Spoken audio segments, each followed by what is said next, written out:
Hey everybody, it is Avi from JustWriteMusic.com. Welcome to part 3 of my series, How to Use Chords Like a Pro. In the first video, we talked about scale degrees and harmonic functions and tonics and dominants. And in the second video, we talked about substitution and getting some different qualities and effects out of our substitutions and out of our chord progressions. Today we're going to tackle some other stuff. We're going to talk about how to prolong our chord progressions in some really neat ways, how to make really start to string things along. And there's going to be another video after this where we're going to talk about some really cool stuff, probably like changing keys, like modulation and modal mixture, that type of stuff. But the big thing for this video for sure is we're going to talk about how to prolong our chord progressions. Essentially, we're talking about how to get more out of the same material. The tonic-dominant relationship is all about tension and release.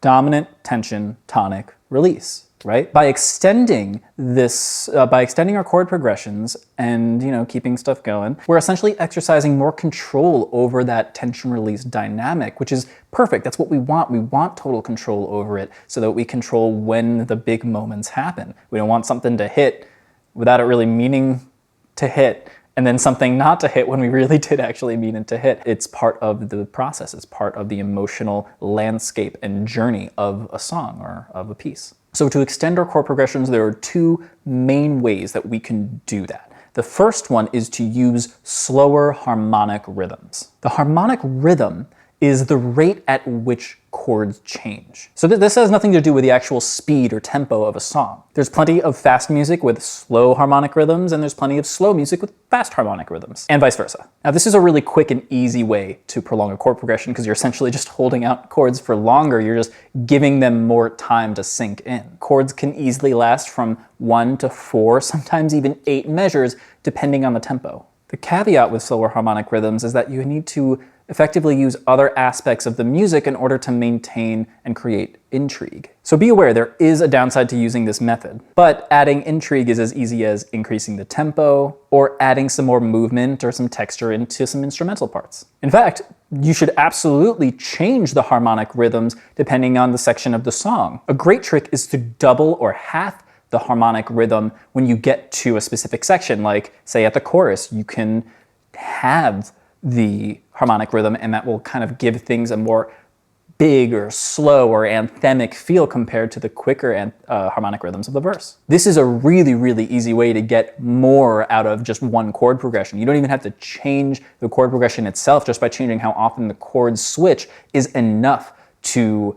intone and create and change within the song sections. The next big way to extend our chord progressions or prolong our chord progressions is to add or subtract from our formula that we were using from the previous video. In part 1, we learned our tonic subdominant dominant formula, or 1-4-5-1. In part 2, we learned that we can switch out some of those chords in order to create some different effects and different feelings. So what we're talking about now is adding and subtracting more parts, more tonics and more dominants and more subdominants to the chord progression itself. This is all to suit the needs of our music, to just do what we feel like sounds right and feels right. I'm gonna bring the guitar back into this. I'm gonna pick up my trusty Linden and let's listen to what some of this stuff sounds like. Gotta make sure that I'm recording on that too. I forgot to hit record on the DAW, but we're good now.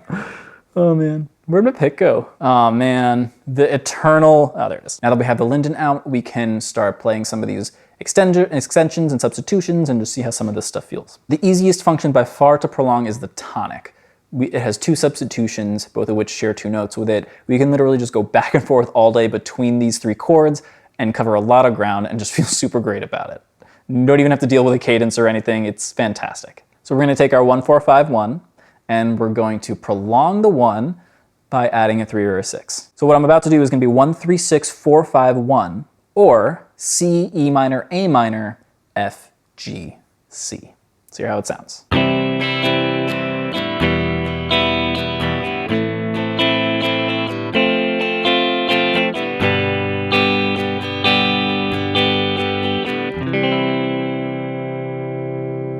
Very nice.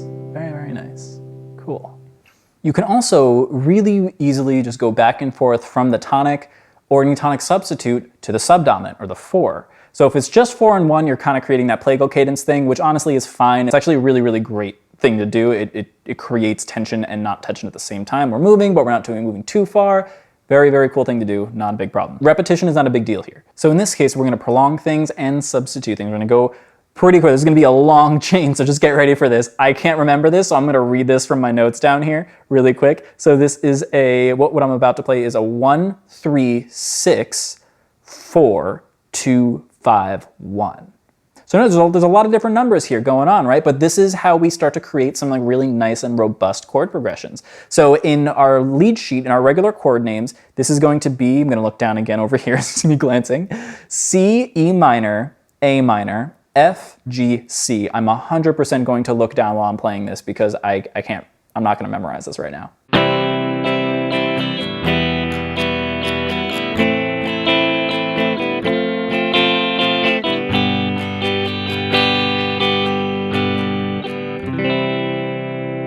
Right, so it sounds like we went on a journey there. And notice how I'm creating emphasis on the G by slowing down the harmonic rhythm like earlier. Whoa, that came back. What? Yeah, we can mix and match. This is really where you'll get the most traction out of extending your chord progressions because there's just so many options and combinations. And what's great about this too is that the more you use it, the better you get at recognizing and hearing these functions by ear, which is fantastic and huge and great for songwriting because you're subconsciously processing that on some level as you're writing. All right, that's all for part 3. It's 3, right? Thank you guys so much for watching. I really hope you got something out of this. This for me was a really big step in my songwriting. As always, let me know what you think down in the comments. What is your process for songwriting and coming up with chord progressions? I absolutely want to know. Make sure to subscribe and like this button. Make sure to like this video and subscribe. Hit the bell to be notified when the final part of how to use chords like a pro is coming out. Now, if you're ready, if you're just like super on top of your chord progressions now and you're like ready to start rocking and rolling, that was lame, ugh. You're ready to start writing some sweet chord progressions but are worried about making some melodies to match, check out my free guide, 7 ways to write a more effective melody.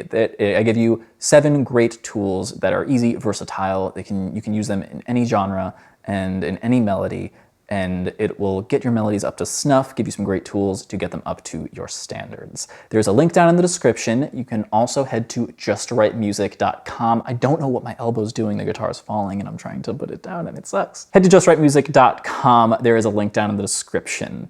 I don't know about what's going on with my outro. It's a thing. It's a weird thing right now, but I will see you guys next time in part 4. All right. Peace out.